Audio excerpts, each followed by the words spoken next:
Hi అండి, welcome to my channel. ఇప్పుడిప్పుడే మనకు ఒక బ్రేకింగ్ న్యూస్ అయితే రావటం జరిగిందండి. ఏపీలో నూతన కార్యవర్గ సంఘం ఎన్నిక అని చెప్పి ఒక బ్రేకింగ్ న్యూస్ అయితే చూస్తున్నాం.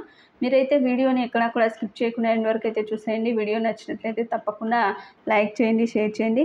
ఆంధ్రప్రదేశ్ పంచాయతీరాజ్ సర్వీసెస్ అసోసియేషన్ రాష్ట్ర నూతన వర్గాన్ని అయితే సభ్యులు ఏకగ్రీవంగా అయితే ఎన్నుకున్నారండి. గౌరవ చైర్మన్గా టిఎంబి బుచ్చిరాజు, చైర్మన్గా పిఎస్ కుమార్, ప్రధాన కార్యదర్శిగా బాలాజీ, కోశాధికారిగా ప్రభురెడ్డి, ముఖ్య సలహాదారుడిగా రాఘవన్ ఎన్నికయ్యారు. వీరితో పాటుగా మరో 3 కో చైర్మన్లు, 10 మంది సలహాదారులు, 7 వైస్ చైర్మన్లు, 25 మంది జోనల్ సెక్రటరీలు అయితే ఎన్నికయ్యారండి.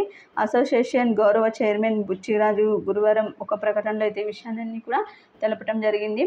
ఇది ఇప్పటి వరకు ఉన్నటువంటి లేటెస్ట్ అప్డేట్. మీకు వీడియో నచ్చినట్లయితే తప్పకుండా లైక్ చేయండి, షేర్ చేయండి. Thank you for watching.